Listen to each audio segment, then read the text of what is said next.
Good morning, everyone. Myself, Pooja Saxena. I'm MSc first year student. Today, we all are gathered here as a part of Azadi Amrith Mahotsav, where we are commemorating the 75 years of independence. We all are gathered for the technical talk on thermal processing, a journey from Appert to Pascale. I would request Dr. Sridevi Annapurna Singh and Professor Hosa Ali S. Ramaswamy to come and occupy their respective seats.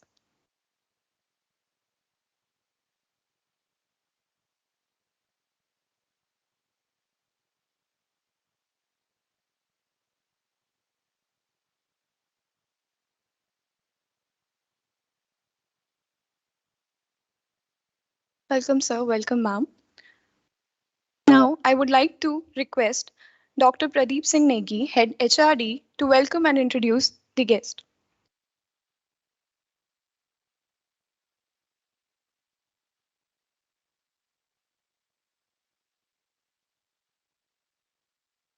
Good morning, everybody. It's my pleasure to welcome our alumni, uh, Dr. Sridevi Annapurna Singh, and much senior, our Dr. Hosarli S. Ramasamy to CFTRI.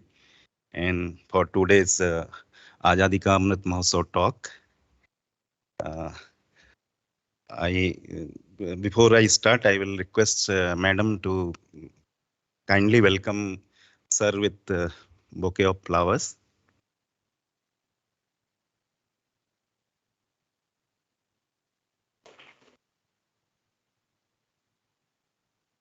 It's my pleasure to welcome Madam to this talk.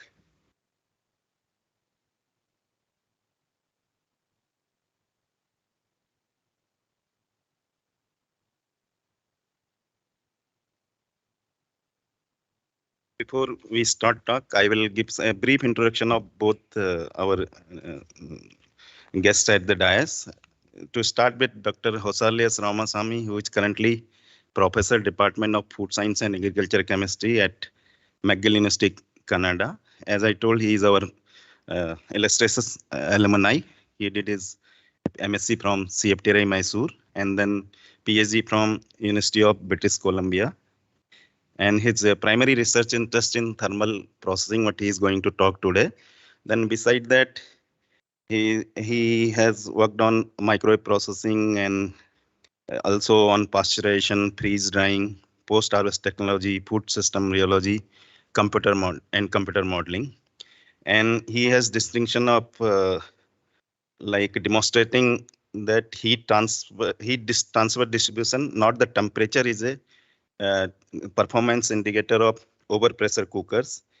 And with this discovery, he has been awarded prestigious IFTPS Marvin Tung Award in 2014. Currently, he is working in non-thermal processing and especially in high pressure processing. And he has established a state-of-art unit at at his university.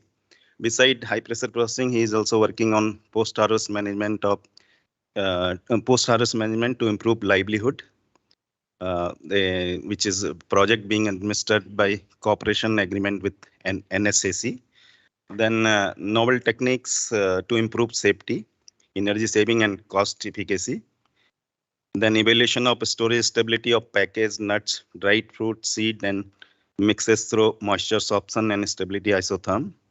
And application of pulse ultraviolet light treatment for decontamination of frozen repackaged fruits.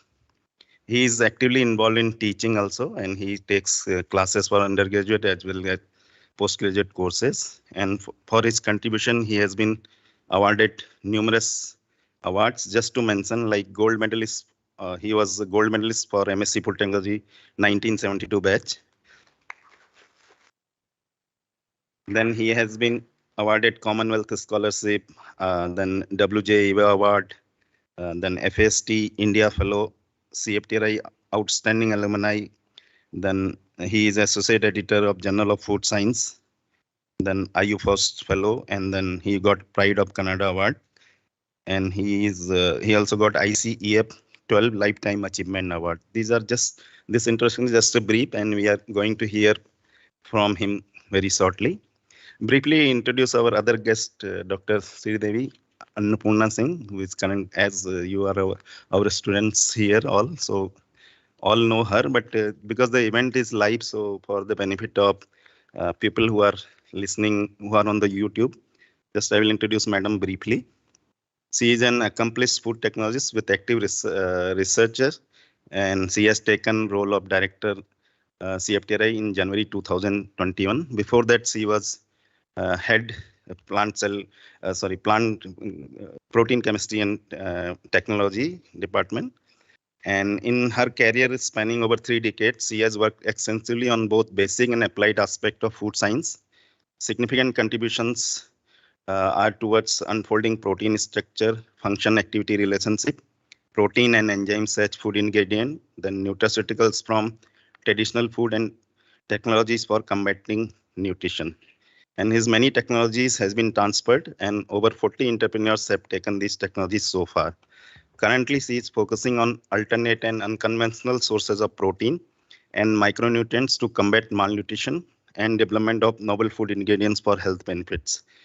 She was gold medalist from University of Mysore, and then she has represented as young scientist fellow, Hanover, Germany, INF Craft Fellow, Indo-Finland Exchange Program, and she was speaker in Knowledge Summit at Lyon, France. Dr. Sridevi has been the governing council member of NABI, an expert committee on public health and nutrition, BIS subcommittee on oils and oilseeds, interagency on micronutrients, and board of studies of Mysore University. She is a life member of many professional associations. I will just name a few like FSTI and SBC. With this brief introduction, I welcome our guest here for today's seminar, and I welcome one and all who are present here for this event. Thank you very much.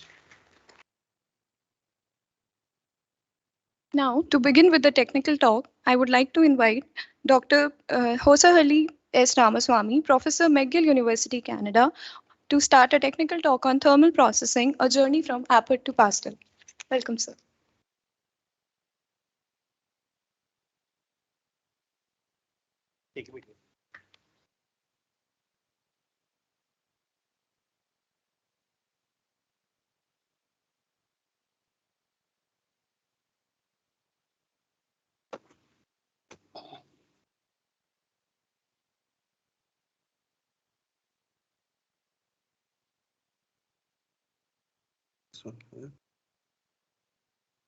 Good.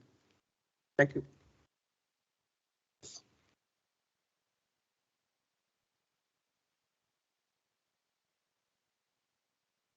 Thank you very much.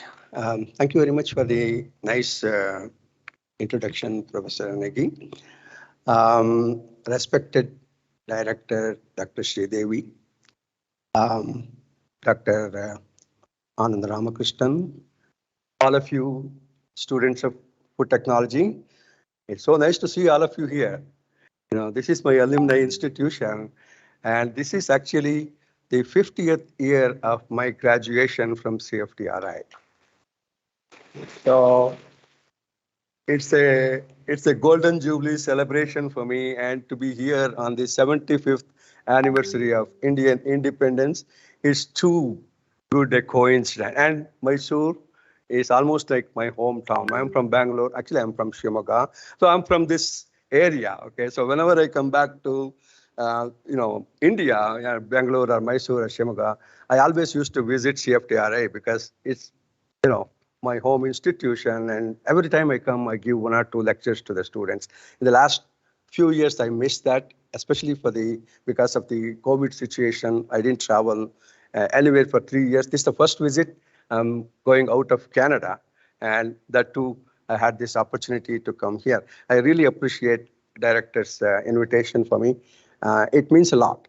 And to be able to share also, not only with the director and also a former alumni of CFTRI, MSc Food Technology, it gives me a great pleasure. Thank you. Again, all of you are students. Thermal processing, probably you're going to study also in your food processing. It used to be Dr. Rangana who taught me this course.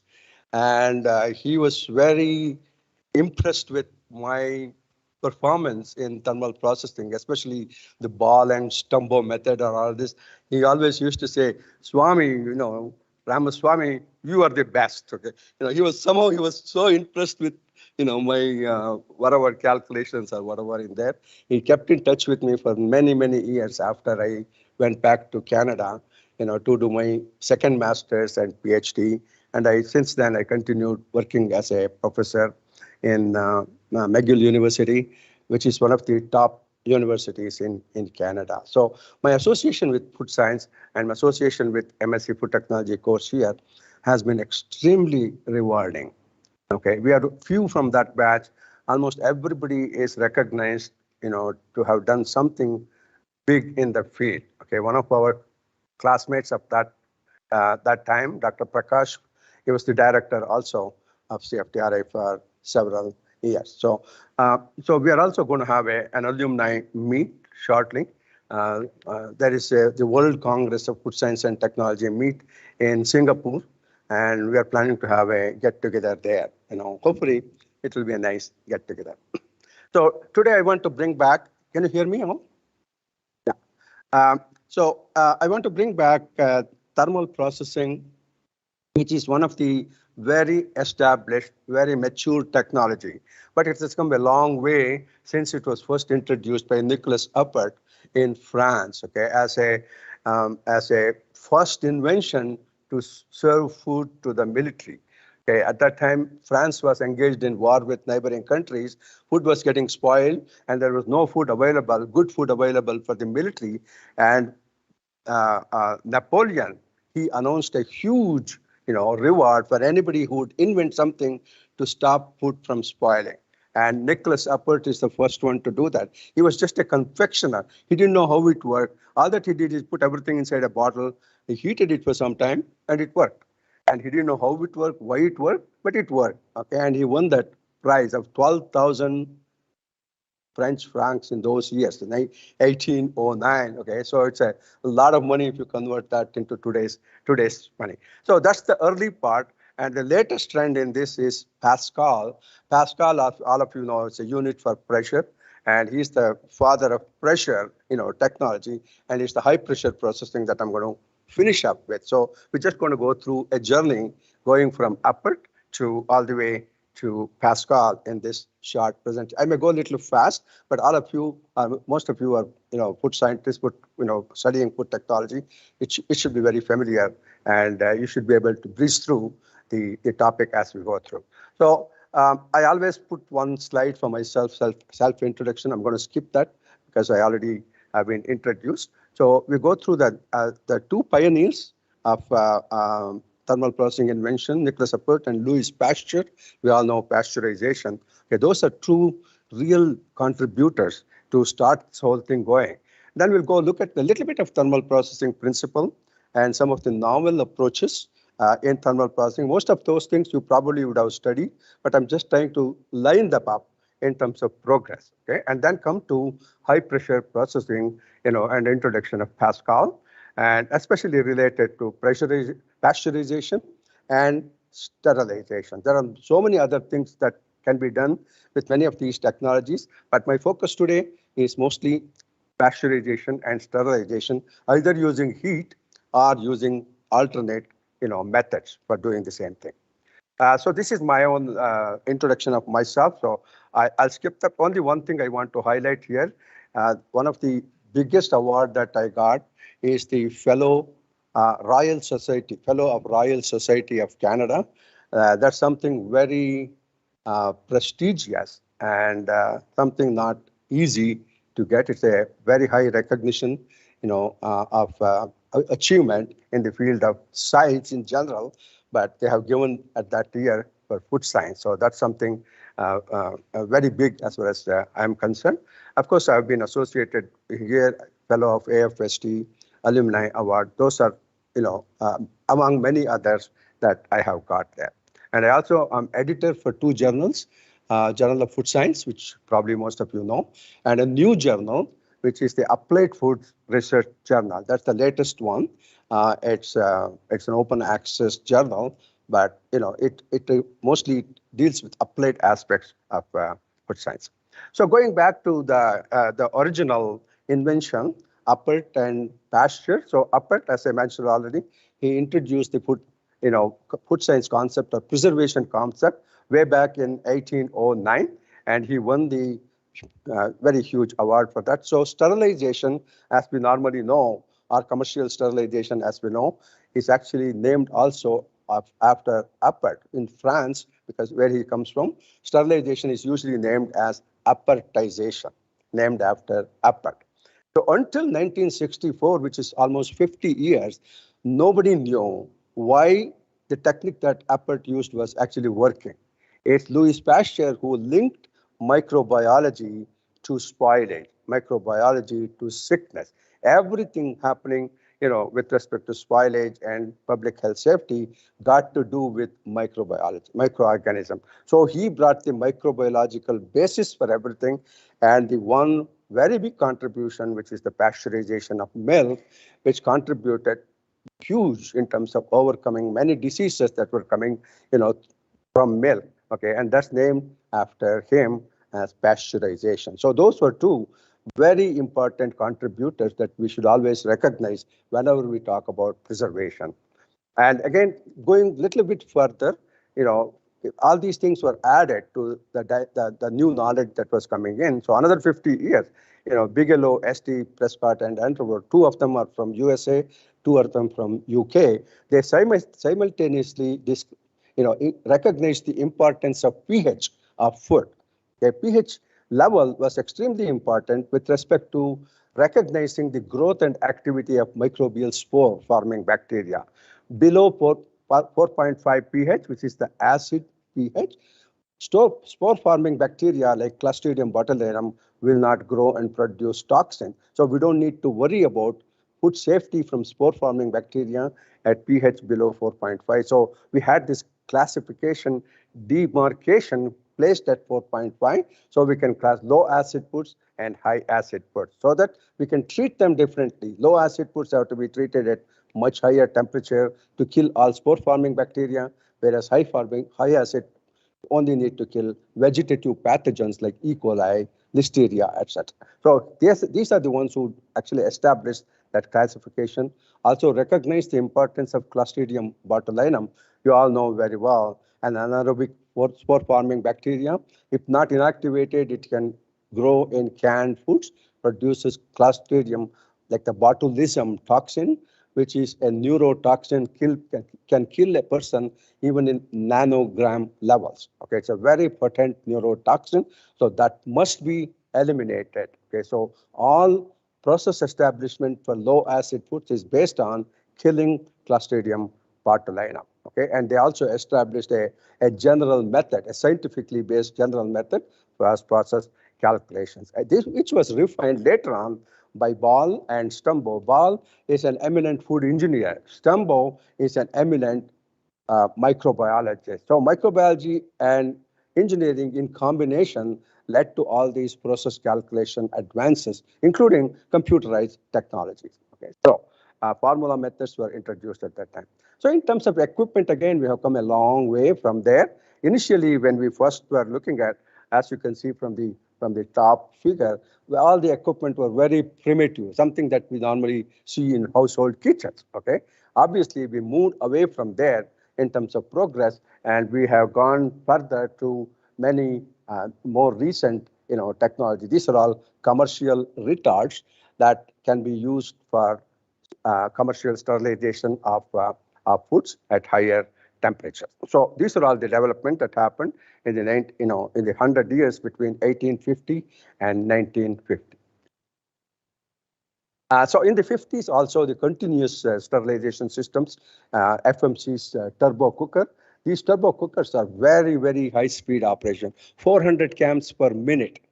400 cans per minute. It's a very high speed. It's used for processing of soups and juices. Okay, so wonderful technology for high speed commercial sterilization. Also, SteriFlame, which is flame sterilization, and the UHT, HTST, all these concepts were introduced in the 50s, and also filling up aseptic packaging of bulk foods. It revolutionized the market during those times. 60s and 70s brought in some new technology, especially in the form of Tetra Brick.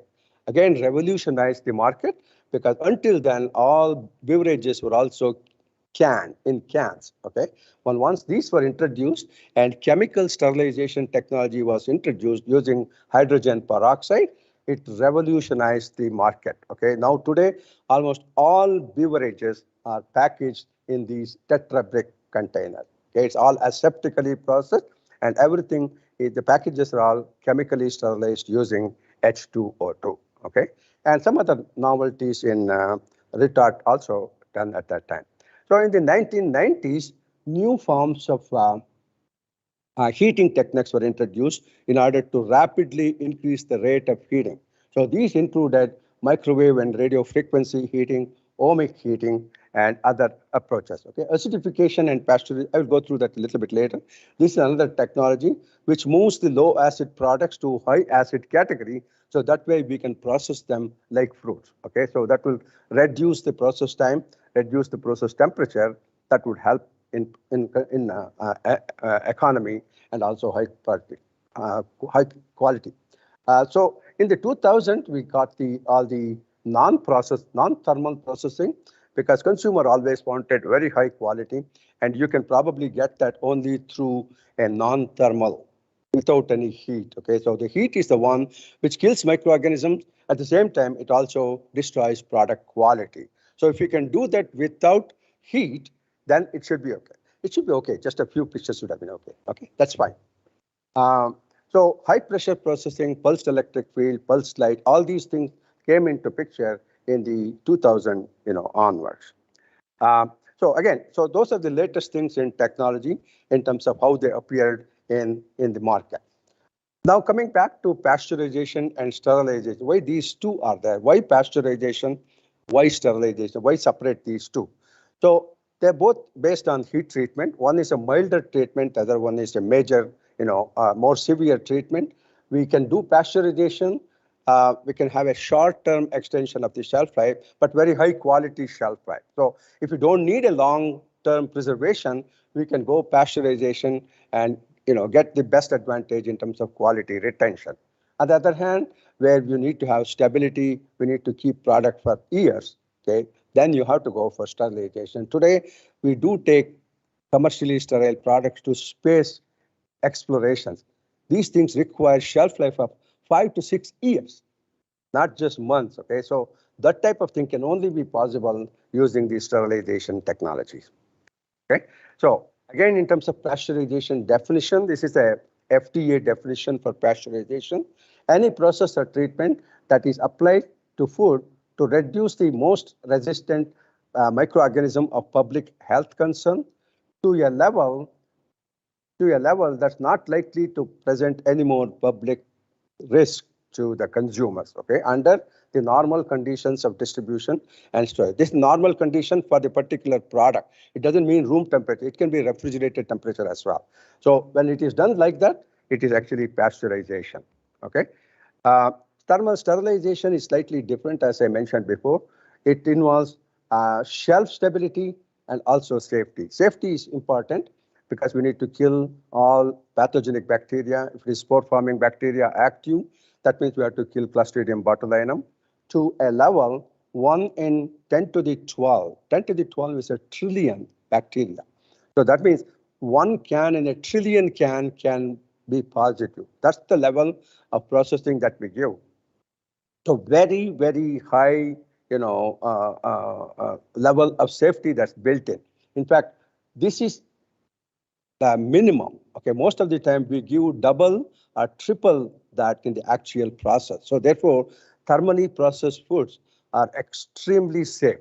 Okay, you don't have to worry about safety when you're talking about canned food, if it is done properly. Okay, if it is not processed properly, if it is under processed, we may have problem. But if it is properly processed, it will have extremely high level of safety.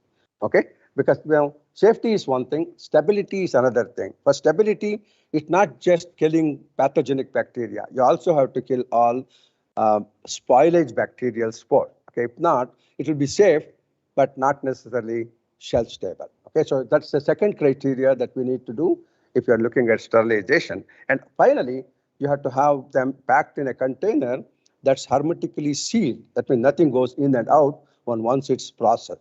So all these things are important when you're looking at thermal sterilization. Normally, I put this slide. One slide will give you the whole principle of thermal processing. In my class, I do this in food processing. So most cans are sealed under vacuum. So we have vacuum inside the can. Because of the vacuum, no aerobic microorganisms will grow there. It's only where you're concerned with anaerobic bacteria. Okay. Then we look at pH. If the pH is less than 4.5, they go into high acid category. We just need to pasteurize, kill vegetative bacteria like E. coli, Listeria. They all can be killed by heating to 85 degrees C. So very mild heat treatment, and that will give you shelf-stable product because spore-forming bacteria will not grow. Okay, so just pasteurization will give you safety and stability for high acid product. For low acid product, which is higher than pH 7.5, we can still pasteurize and only kill vegetative pathogens, but spore-forming bacteria are not killed under pasteurization conditions, so they can grow. In order to prevent their growth, you need to refrigerate them. If you don't refrigerate, they are going to spoil. Okay, so no problem in terms of safety. It's aerobic conditions, so Clostridium botulinum will not cause any problem. Okay, because we are not killing it. Okay, but then we are refrigerating it to control the spoilage. So you can get 2 weeks, 3 weeks. Some of the milk that we get is only 2 days shelf life. But other quality milk, with a better quality starting, you can get 1 week.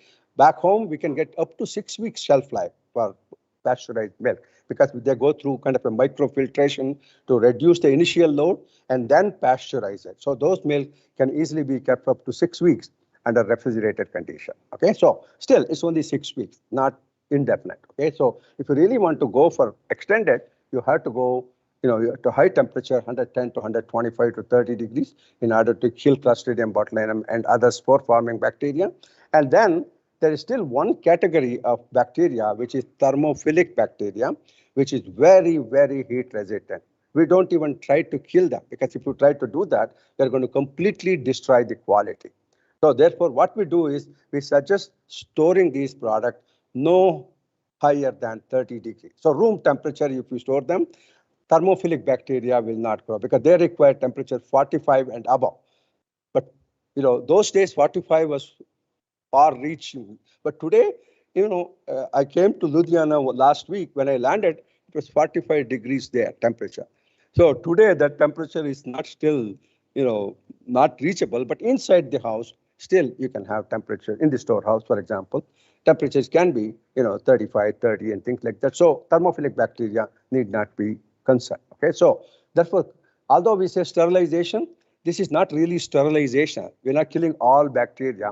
Thermophilic bacteria are going to, you take a canned product, you put in an incubator at 45 degrees, the can will bulge, the can will spoil, okay, because that's when thermophilic bacteria comes into picture. But other than that, this system will work to create, thermally stable, safe product. So that's the whole basis of the traditional thermal processing, okay? So that's the way it was done. Focus was mostly on safety and stability. Quality was never a big question those days because people just wanted to preserve first. It doesn't matter, even if it is slightly lower quality, it didn't matter, but they wanted to have something that's stable, okay? But therefore, they were generally considered a second grade, not the top quality. Frozen one is the good one. Fresh one, of course, is the best. If you can't get fresh one, go for frozen or minimally processed product, okay? So those are better quality retention. Okay, so this one considered a moderate quality. So all these retards that you see here, these are all commercial modern retards. Some are agitating retards, some are static retards, some are continuous, some are batch type. So there are various types of processing operations, some based on boiling water, some based on steam, some based on steam and air. So all different combinations are there with different equipment, but they all do commercial sterilization of food. Okay, any of them can be used to create same level of safety and stability. But today, consumers want more than that, more than just safety and stability. They want better quality as well. So it's a consumer-driven need. If you don't give that, they're not going to buy it. Okay, so the processor need to change their technique in order to get better quality retention in thermally processed product. Okay, so that has been the driving force for the industry. Okay, to give better quality. How do you do that? You can do that. It's basically engineering a technology, okay, application of engineering principles to provide rapid heat transfer. If you give rapid heat transfer, you can reduce the cooking time.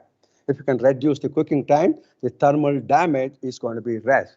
When the thermal damage is less, you get better quality retention. Okay, so that's the focus in the next 50 years. Thermal in the past 50 years, that has been the main focus for alternate novel processing technologies. Okay. These are basically driven by heat transfer, as I mentioned. So either it's a convection heat transfer or conduction heat transfer. This is the conduction heat transfer equation most of you know, and this is the convection heat transfer. With convection heat transfer, you can enhance the heat transfer coefficient, area, and temperature difference between that retort and the product. If you can increase all of these, the Q, which is the rate of heat transfer, it goes up. If it is conduction heat transfer, the heat transfer coefficient doesn't come into picture because there's no convection movement. Therefore, and conductivity we cannot change because it's part of the product. Okay, we can't change that. Okay, so only we can increase the area, delta T, and we can reduce the thickness. So if the thickness is reduced, it's in the denominator. So this will drive up the quality, the rate factor. So we try to optimize A, delta T, and X when we are taking conduction heating, and H, A, and delta T when we are talking about convection. So quickly we'll go through some of the technologies that make use of this. Okay, the first one is the delta T. Delta T, if you give the better temperature difference, or in other words, if you can provide high temperature, short time type of techniques, then you can drive better quality retention. How is that? Just because high temperature, short time, you're not actually creating more destruction of the microorganism. For example, in here, the central line here, this is the botulinum cook. Botulinum cook is the one that gives you 12 decimal reduction of Clostridium botulinum. Okay, so this is the time, this is the temperature. So all these combinations of time and temperature that makes this line, they're all same for Clostridium botulinum. Even though you go high temperature, short time, destruction of Clostridium botulinum is same. There's no difference. Okay, so you're not going to improve destruction of microorganisms by going HT-ST. The purpose of that is to get better quality retention. And that's only possible because the destruction rate of quality and the destruction rate of microorganism is different. Okay, this differential sensitivity of microorganisms and quality factor is the driving force for better retention of quality factor at higher temperature, short time. How is that? You can look at very easily here. This temperature here is a very low temperature, maybe 110. Okay, and the time is very long. Okay, while it serves to have the bot cook, it's there on the 50% destruction for this particular quality. It may be a nutrient destruction, like a thiamine destruction or ascorbic acid destruction, or even maybe protein denaturation, whichever you want to take it. Okay, so this is 90%, 50, 10, 5, and 3%. Also, those are all parallel lines because they're all equivalent times to achieve the same level of destruction of the quality. Now, this point is on the 50% destruction for nutrient. That means this will destroy 50% of the nutrient. If you go to the next level, T2 and T2, same bot cook will result only in 10% destruction of the nutrient. If you go further up, 5%, 3%. So as you go higher temperature, shorter time, although you do the same thing for microorganism, you are getting much better quality retention. So that is the driving force for all the high temperature, short time technique. We also know UHT. UHT is ultra high temperature. That means the time will be ultra short. Okay, so that obviously will result in very, very minimal destruction of the nutrient. Okay, so that's the main principle why we go HT-ST in any applications. Okay, then second thing you can do is to improve the convection heat transfer. Okay, which is the H. Okay, so how you can do that? We can do that by agitating the contents during cooking. If you simply have a static can, very slow, if you can shake the can or if you can rotate the can, then you enhance the turbulence inside the can, and that will enhance the heat transfer. Okay, so these are two different methods that have been there for long time. One is called axial rotation, which is here, like the cans. This is the turbo cooker that I showed you for FMC. They go in a helical shell, and the helix is rotating. Okay, as the helix rotates, the cans rotate along the shell. Okay, and this gives you axial rotation for the can. Okay, so the cans go like this. The rotation is axial, which is still good. Okay, and it's good for the turbo continuous cookers. The second one is where you put all the cans in a cage, and then you rotate the cage. Okay, so this goes, the can sitting like this, it goes keep on like this. Okay, so this is end over end type of agitation, better than axial for slow agitation. Okay, so this is the second one. Okay, so if you look at the commercial one, this is the one that's used for end over end, where a static retard, a batch type of retard, and you put the cage in here, all the cans, and the cage will rotate. Okay, and then the axial one is this one. Okay, where the cans, they go into the shell. This is a rotating shell. Okay, rotating helical cage here. Cans enter and they keep on going like this from that end to this end. That gives you the process time. Okay, and then this is the heating part. This is the cooling and second cooling, pressure cooling and final cooling. Okay, so this is the continuous axial type of agitation. There is one more agitation which people never thought of before, but if you, this is the most common one. If you have a juice can, for example, a bottle, which had pulp in it, when you buy it, maybe the pulp is settled in the bottom.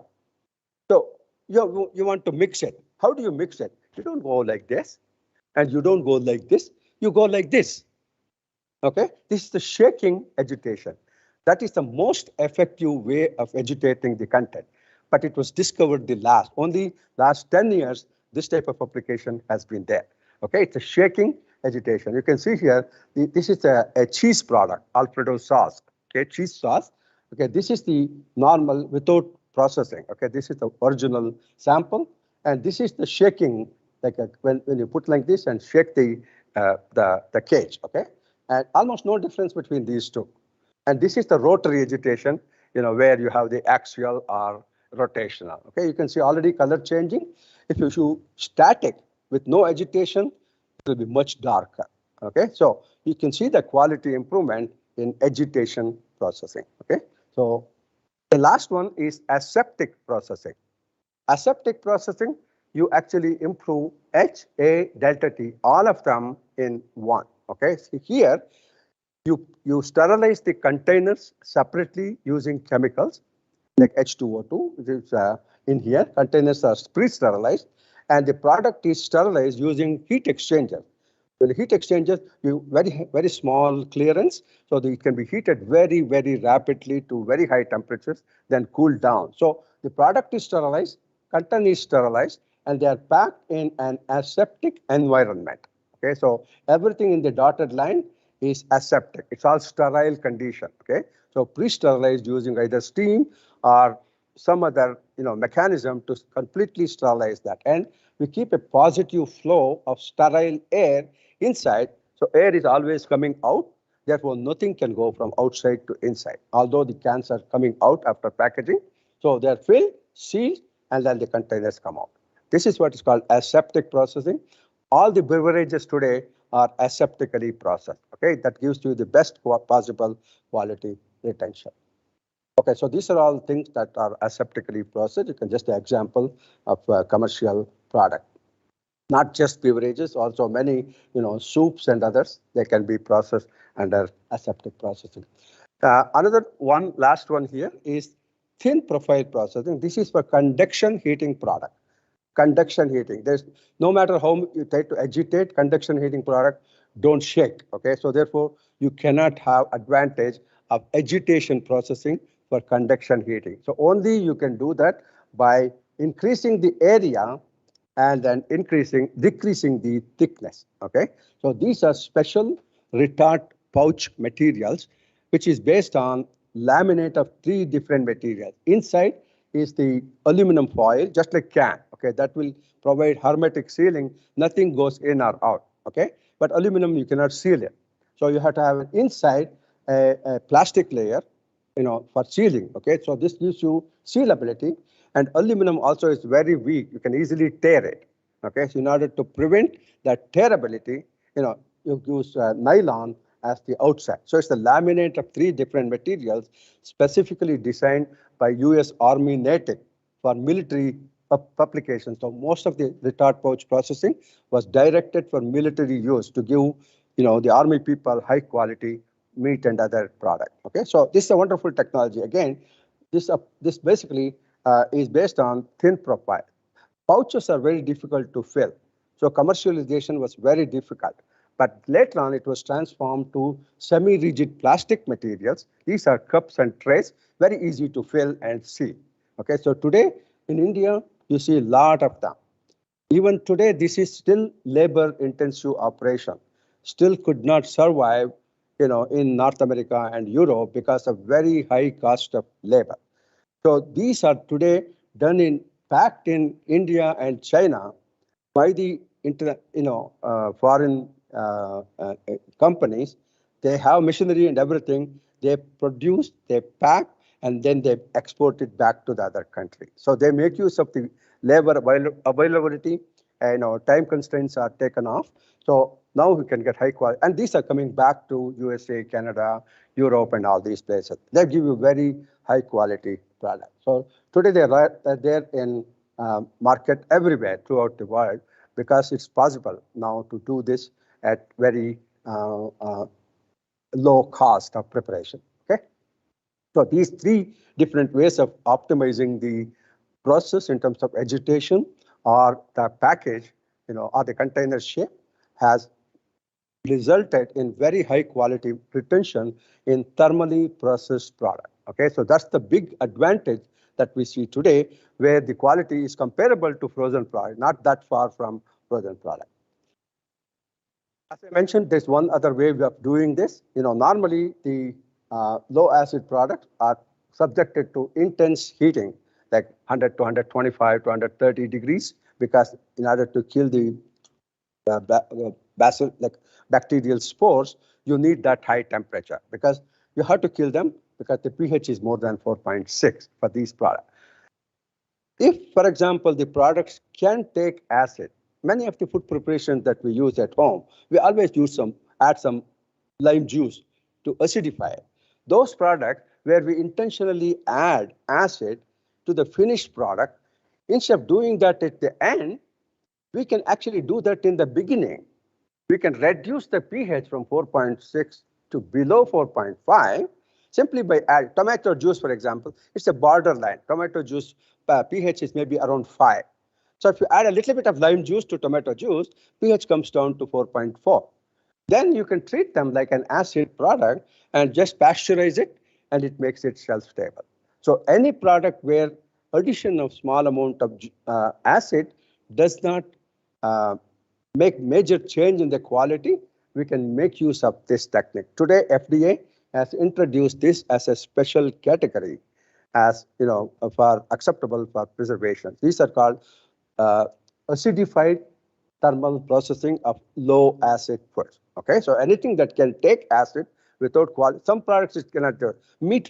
Some meat, for example, if you put acid, it will spoil it. Some leafy vegetables, green vegetables, if you put acid, the green color is destroyed. Okay, so for some of those products, it's not feasible, but others where it can be feasible, we can actually make use of this.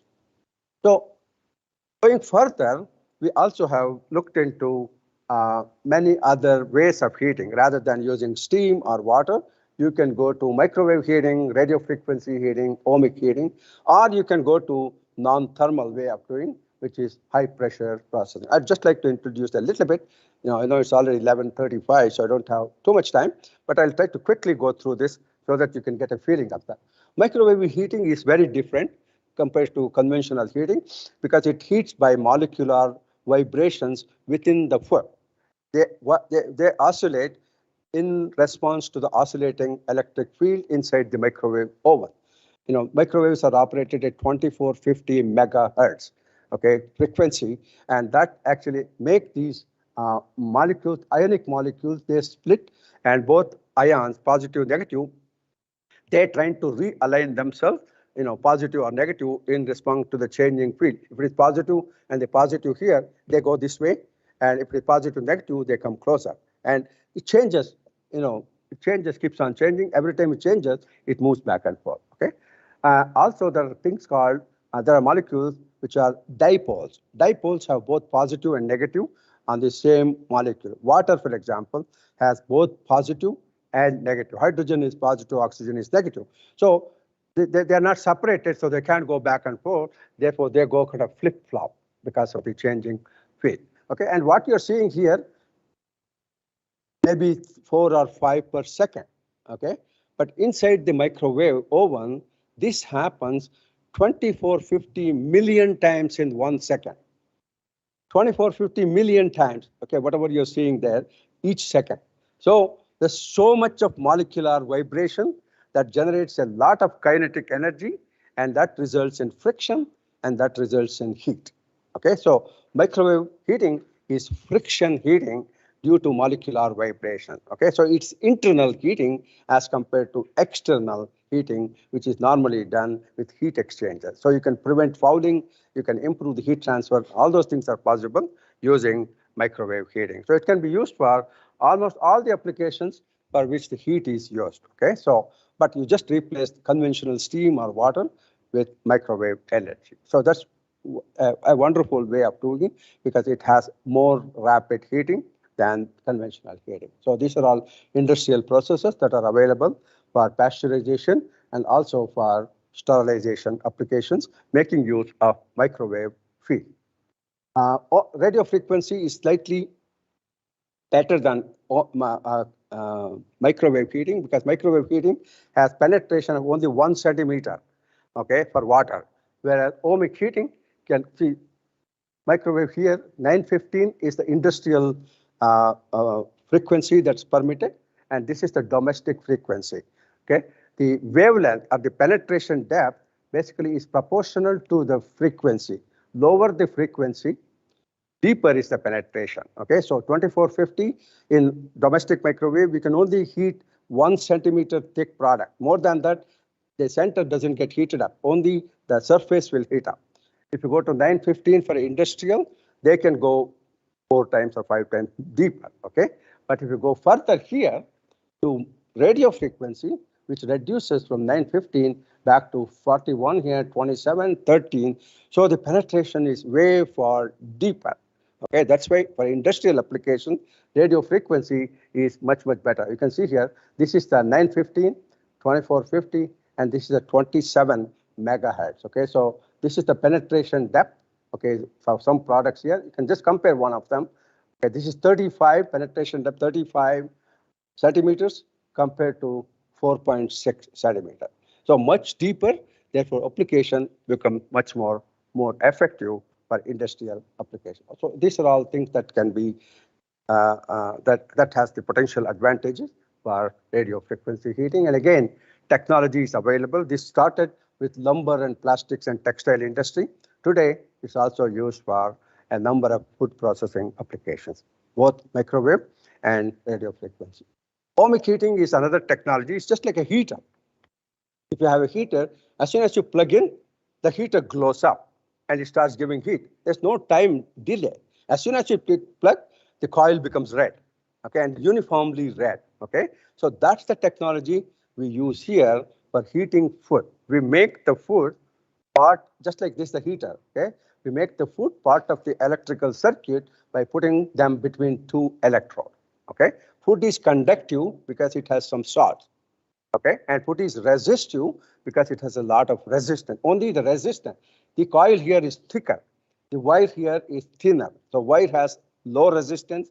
The coil has high resistance. Similarly, food has high resistance, and then current can still pass through. So because of the resistance, food heats up very, very quick, okay? So that's the basis for ohmic heating, okay?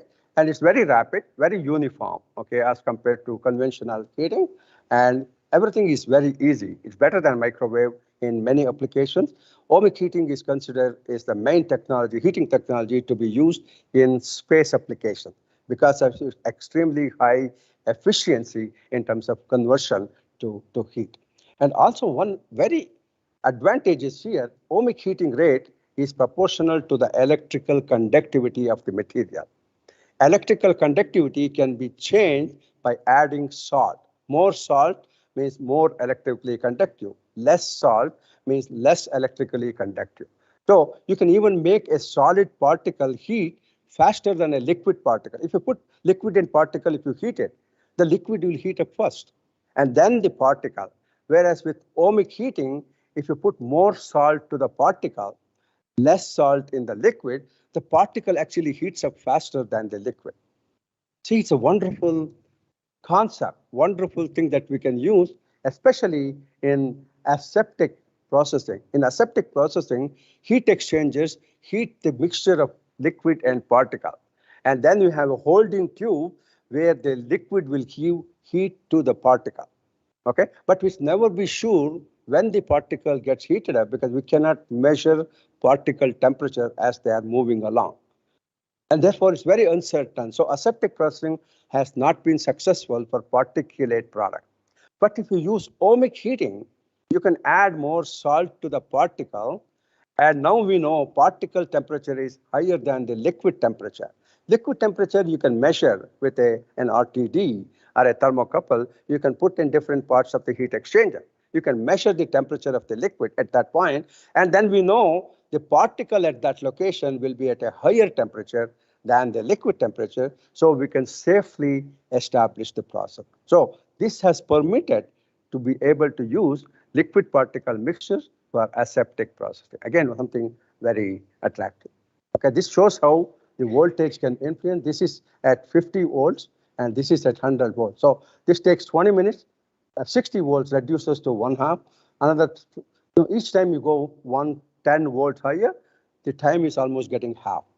Okay, industrially, you use several kilovolts. Therefore, the heating to go from 10 degrees to 135 degrees takes only a few seconds. Okay, so it's a very, very rapid heating.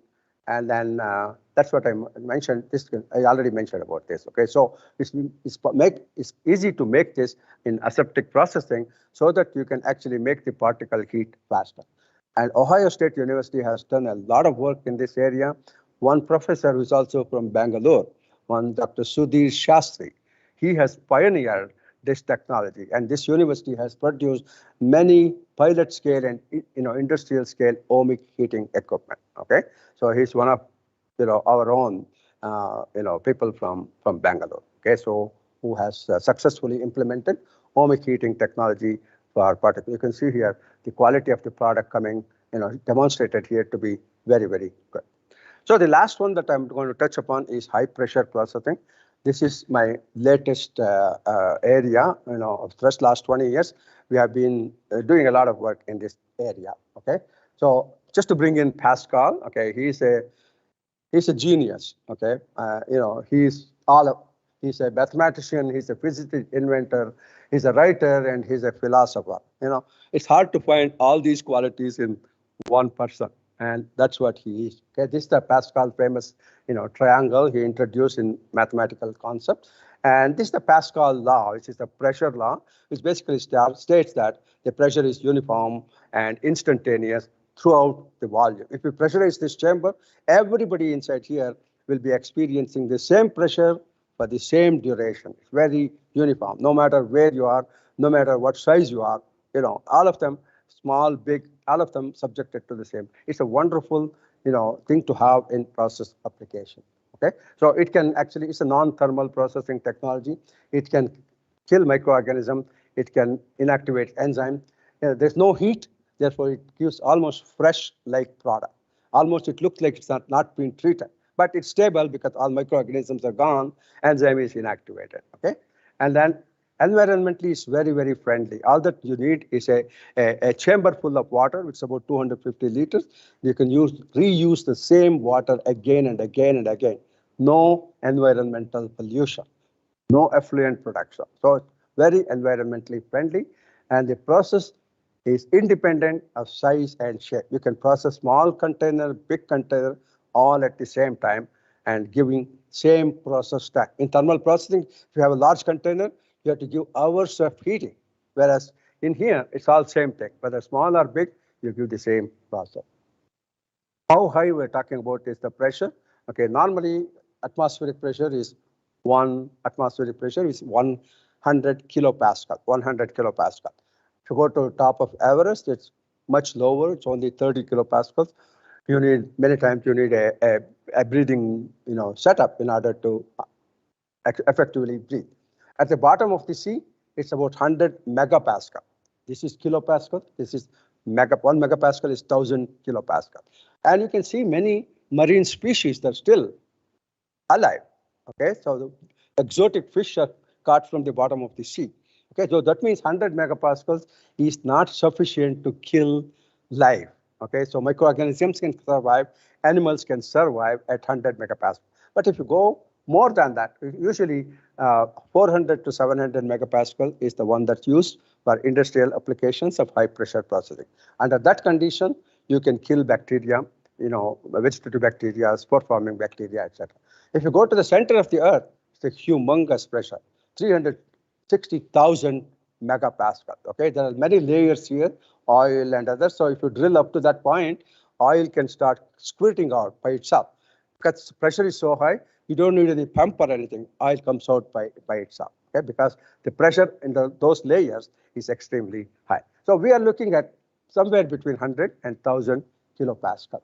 Just do a little bit of math here. I'm pretty sure you all do food engineering. Okay, so Pascal is pounds, like it's force per unit area. Okay, so 1 Newton per meter square is 1 Pascal. Okay, so if you look at this equipment for pressure processing, most of them are horizontal. The lid is approximately 1.2 meter square area. Okay, the lid, area of the lid. Okay, so if you look at the math here, 1 kilogram per meter square is 10 Pascal here. And then the 1 kilogram mass operating on this lid, if you put 1 kilogram mass, if you turn this equipment vertically and put 1 kilogram, what you're looking at is approximately 10 Pascal. Pascal is very tiny in terms of pressure. Okay, if you make one elephant like it's a ton. Okay, 1 ton is 1000 kilograms. If you make one elephant sit on the top of the lid, it gives you only 10 megapascal. Now we are talking about 400 to 700 megapascal. 700 megapascal means 70 elephants, one on the top of the other, sitting on this lid in order to give that much of pressure inside the chamber. So humongous pressure. Now we are talking about food processing under pressure. We have apples, grapes, oranges, strawberries. If you put between your two fingers and you press it, it crushes out. Do you think food processing under pressure can work for all these fruits without them crushing? It's hard to believe, but in fact, yes, they can survive. Okay, so in normal pressing, we press in one direction and the food will squirt out in the other directions. But under high pressure processing, food is inside the water and water chamber is pressurized. That means pressure is from all sides. There's nowhere to go. Okay, only if it is compressible, it will compress. If you have air, it will compress into a tiny spot. But water is not compressible. Okay, so if you use, and most foods contain a lot of water. Okay, so therefore, although you have this compression, food can only be compressed maybe 10 to 15% because of the water that's present in there. But once you release the pressure, it comes back again. Okay, so therefore, yes, it is possible because food contains a lot of water, and then water is not compressible. For example, this is the compressibility of water. If you compress by about 15%, you can create 700 megapascals of pressure. Okay, so that's why water is used as the heat, pressure transmission medium to subject product for pressure. And these are all the equipment available worldwide, manufacturing commercial size high pressure processing equipment. This is from France, Japan, USA, Spain, UK, Netherlands. This is from China. We don't have it yet. Okay, so some industries should take up in India, to manufacture these equipment. China has only started 10 years ago. But today they are making huge high pressure processing equipment, and they are doing many industrial products, using high pressure processing. We are lacking in India. We are lacking this technology, and I don't think CFTRI has any high pressure processing equipment. Only a couple of institutions. You have it now? Oh, very good.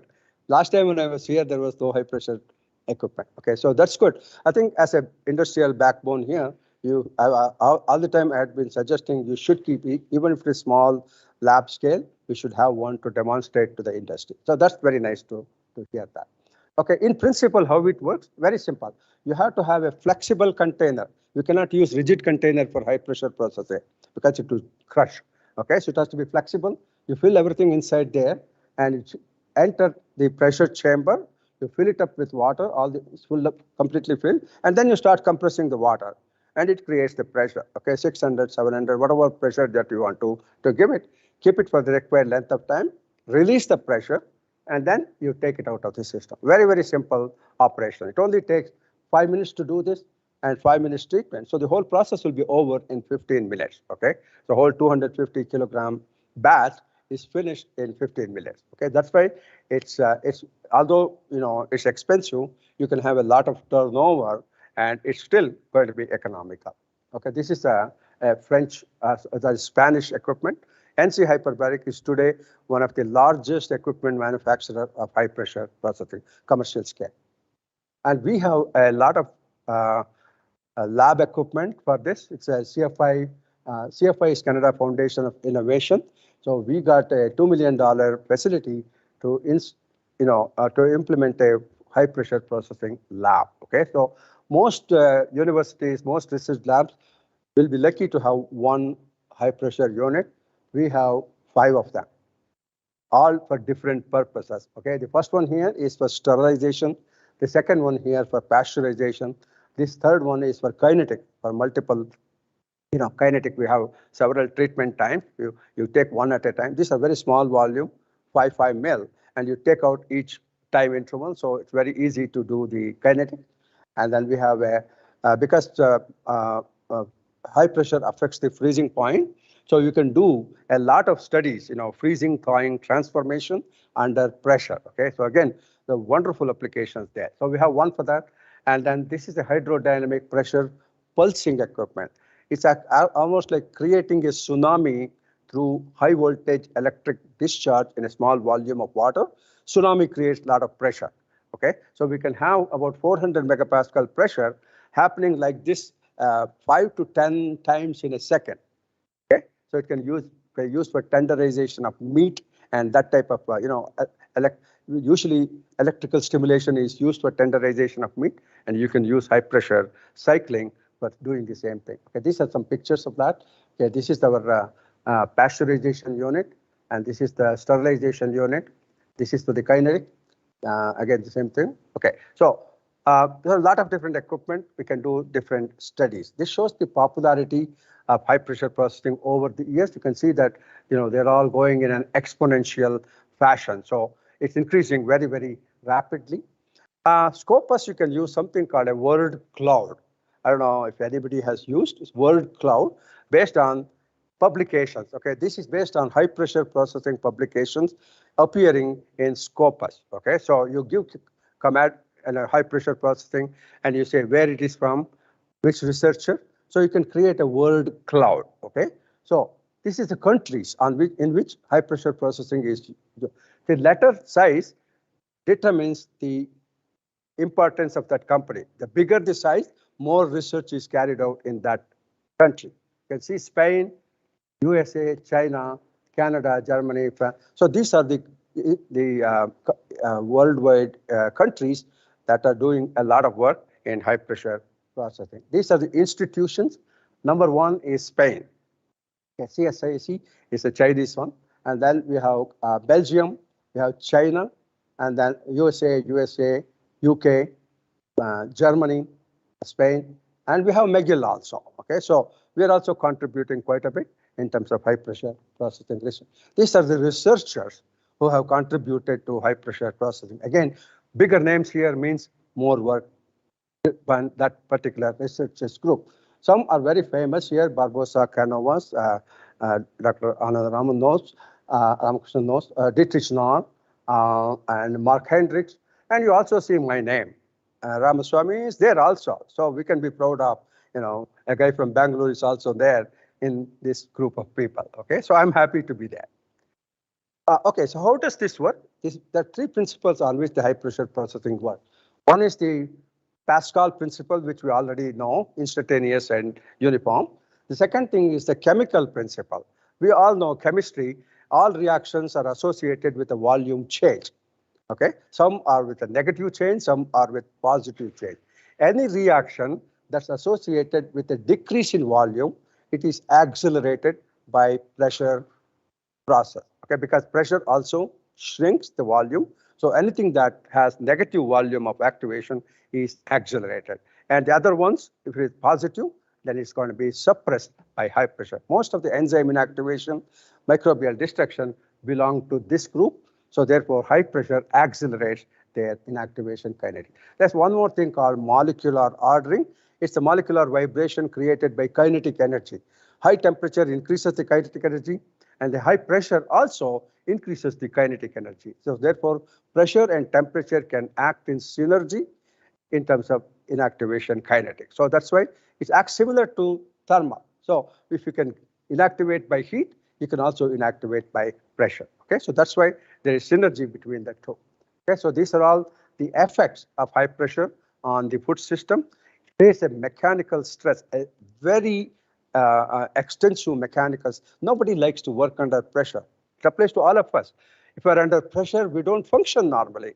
I don't know, if you go to any exam or something, when you have pressure, you didn't study well, you had family pressure, you had to also address some things, your past and things like that.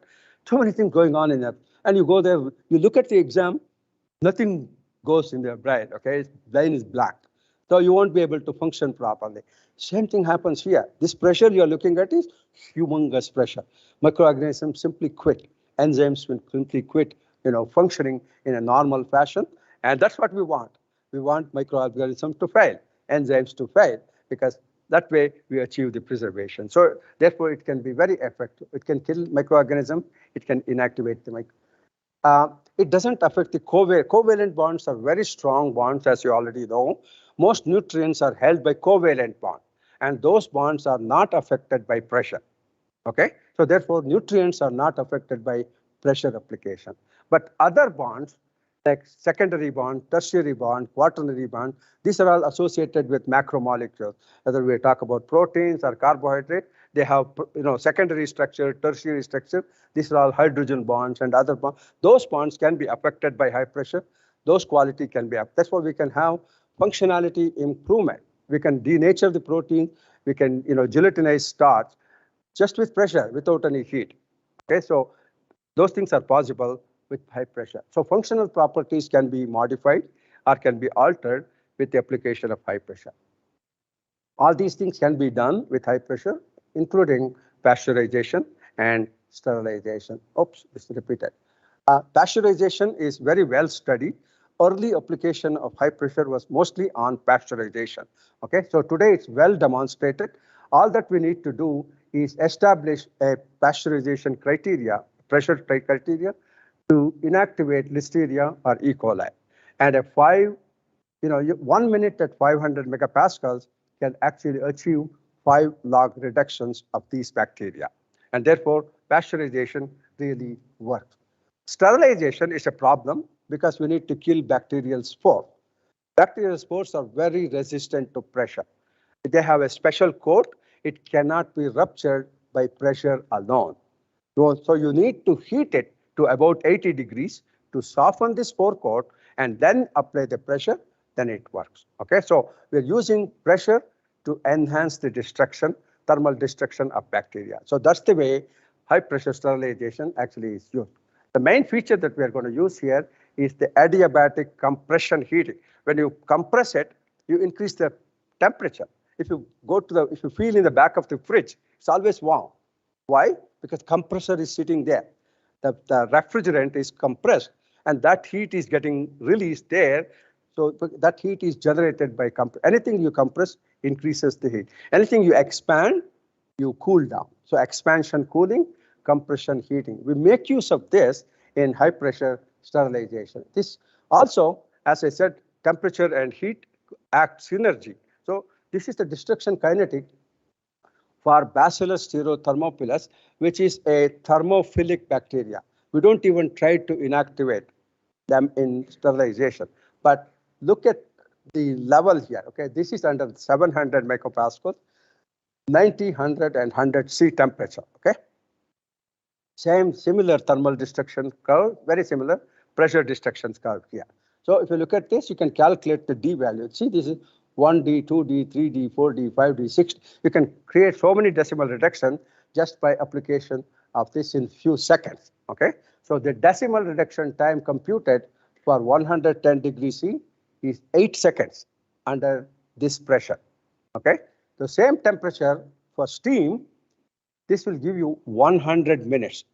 You need 100 minutes of heating by steam at this temperature in order to achieve 1 decimal reduction of this thermophilic bacteria. That's why we don't try to kill that in thermal processing. But here, it's only 8 seconds. So if you give a 5-minute process, you can kill all thermophilic bacteria.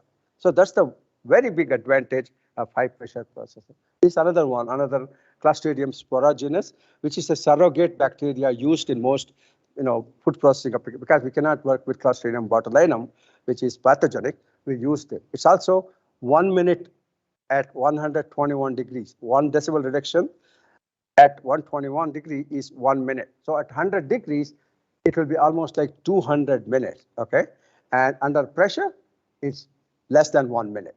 200 minutes with steam, 1 minute with pressure. So again, extremely high acceleration of the destruction kinetic. I told you about adiabatic heating. Okay, if you increase the pressure by 100 megapascal, every 100 megapascals, you heat the product by 3 to 5 degrees. Okay, starting with an initial temperature of 25. If you start at 90 degrees, you can increase 5 degrees for every 100 megapascal. So sterilization application happens at 700 megapascal. So 700 times 5 is 35 degrees. That means if you go in at 90 degrees, the minute you pressurize, the temperature will go up to 125 degrees. At 125, you only need to keep for 1 minute to achieve sterility. Okay, and then you release it. And once you release it, the temperature comes back from 125 back to 90 because expansion cooling. Then you take it out and cool further. Okay, so that's the basis with which the high pressure sterilization works. Okay, so you pack everything, you bring the temperature to 90 degrees in an open boiling water tank, you load them, you increase the pressure to 700 megapascal, temperature goes up to 125, and you keep it for 1 to 5 minutes maximum. You release the pressure, cools down to 90. There's no other technology in the world where you have a 500 kilogram solid sample going up from 90 degrees to 125 and coming back to 90 in 5 seconds. It's impossible to do with any other processing technology. So high pressure provides you that opportunity, and that gives you very high quality. Okay, so these are all some products that I have subjected to high pressure sterilization. There are 2 frames in each. So one is before processing, after processing. You can see this is beans before, after, orange juice before, after, strawberries before and after, orange segment. So all these, you almost see no change in color, no change in quality factors. Okay, so therefore, high pressure is a very, very good candidate for most of these products. But there are some products where it's not good.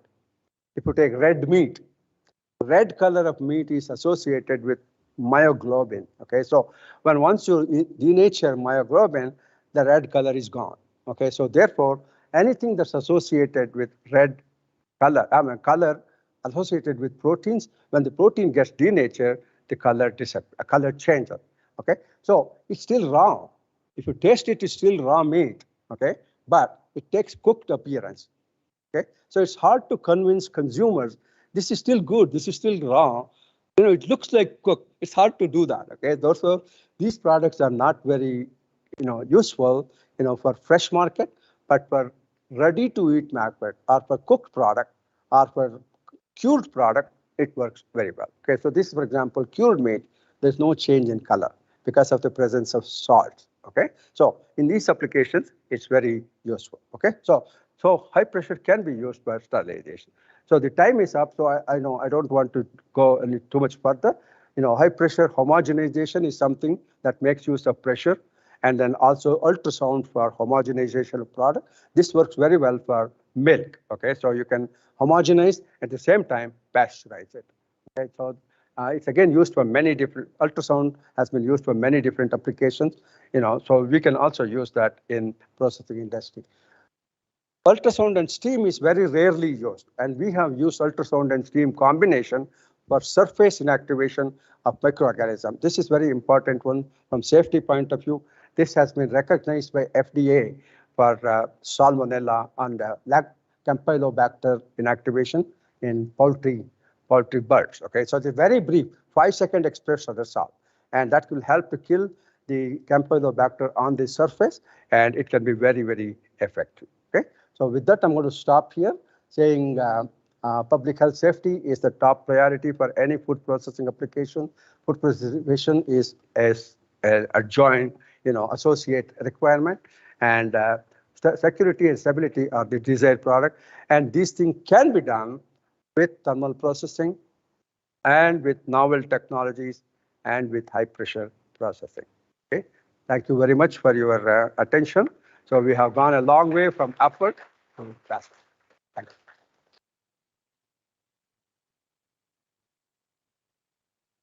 Sorry, I went into 12 o'clock. I was supposed to finish at 11:45.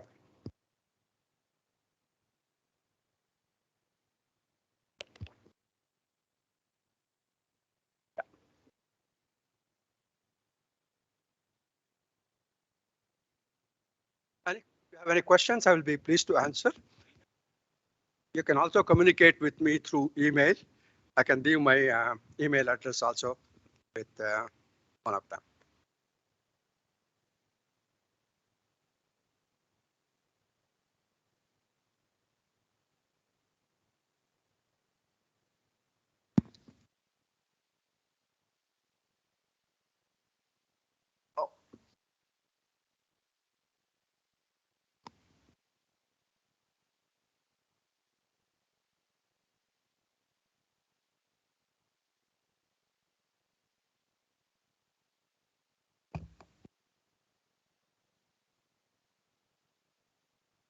So now I would like to welcome ma'am for her presidential remarks.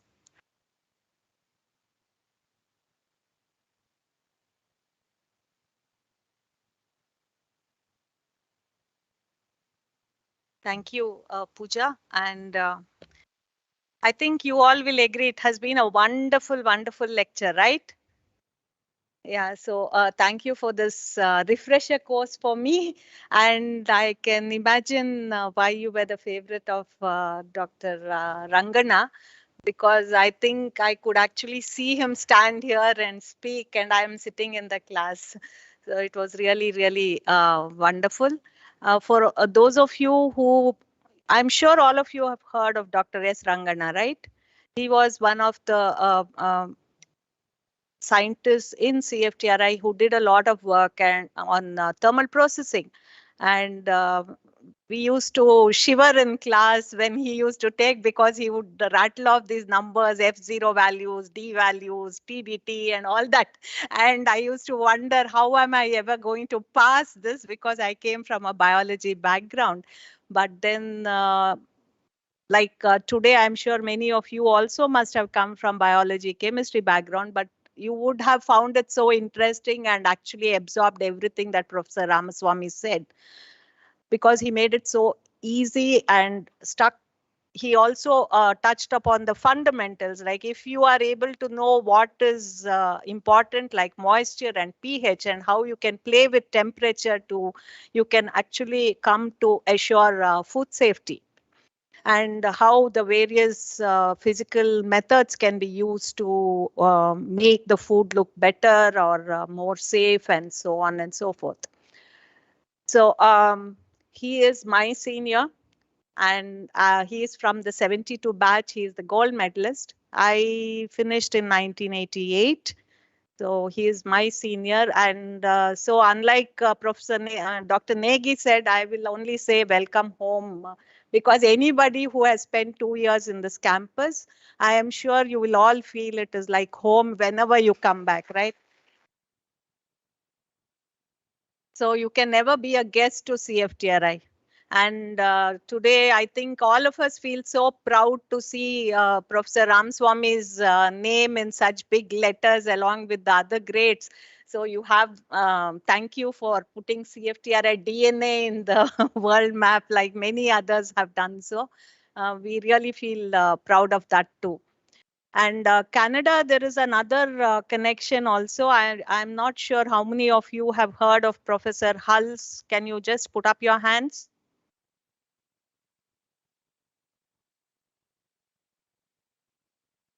So he was from Canada, right? And he is the person who used to, who motivated many people in Canada to sell pens on the street corners. And he used to bring that money back to Mysore, and he built the hostels where you are living in. He made 70 odd trips to India and also fought in UN to see that the MSc Food Technology course would come to Mysore. So we are all, we should know this name at least, right? We are all very comfortable in this campus. So the United Nations University used to support this course at one time. That is how it started in Mysore in CFTRI. And probably at the time when Professor Ramaswamy did also, they used to get a princely stipend of around 300 or 500 rupees to study the course every month, which was a princely sum in those days. And there were very few girl candidates, hardly 1 or 2 per batch. Then in 1986, when I joined the MSc course, probably that was the first all India batch. And there were 7 girls, which was very huge number. And now I see that there are more girls than boys. So we have come a long way, just like the travel from Appert to Pascale. The MSc course has also. Wow, right. So with that also, a lot of marriages do take place every batch because of this ratio too. So I'm an example of that. And yeah, so it is a wonderful course, and I'm sure all of you must be getting a lot of knowledge. And Professor Ramaswamy is an example of how far we can go, and maybe 30 years from now, I don't know if I'm alive, but somebody will be feeling very proud when you come back to Mysore and to CFTRI and that you have done your course over here. So please keep that in mind. And today's lecture, as I said, was so wonderful. It was for me at least like a refresher course. It took me back to my MSc days. And I felt my old teacher standing on the podium and talking, and I was sitting there like a student and wide-eyed and wondering, could I ever master these things? So please, I wish you all well, and let us have the interaction after we come back from coffee with sir. And thank you once again, sir. Thank you.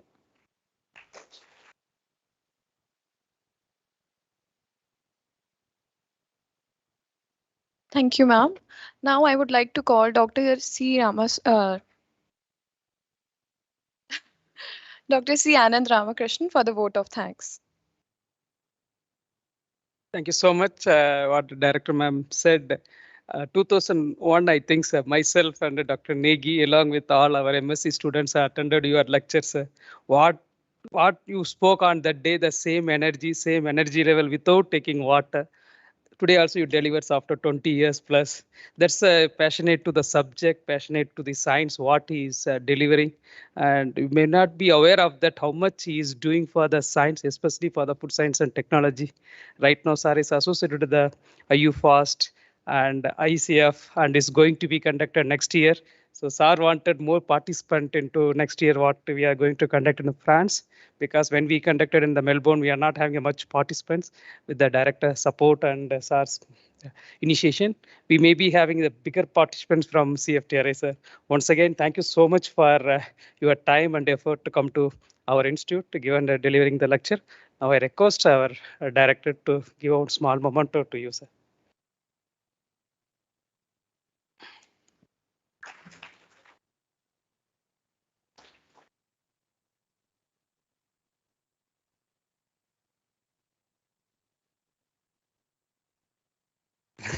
Thank you, sir. And also, I'd like to thank our director, ma'am. And very short notice, we informed to director, ma'am. Director, ma'am immediately told talk to Negi, Dr. Negi, and arrange this function. Thank you, ma'am, and staying with us for the throughout his lecture. And Azadi Amrith Magocho, this series of lecture is conducted by CFTRI. This is the one of the such lecture earlier. Our own lecture was conducted in the milk, and this is the another way it's going on, sir. Thank you so much, ma'am, taking the Azadi Amrith Magocho this lecture series into such a level. And thanks for all the participants, especially MSc Food Tech students and all the scientists. And we'll break for now for tea. Then we'll come back. You can interact with sir, not only the subject of thermal processing. You can ask what are the funding or anything exchange program. That's what Negi wanted, some MOU signing with the our institute to you, and anything we can discuss after the small tea break. Thank you so much for joining.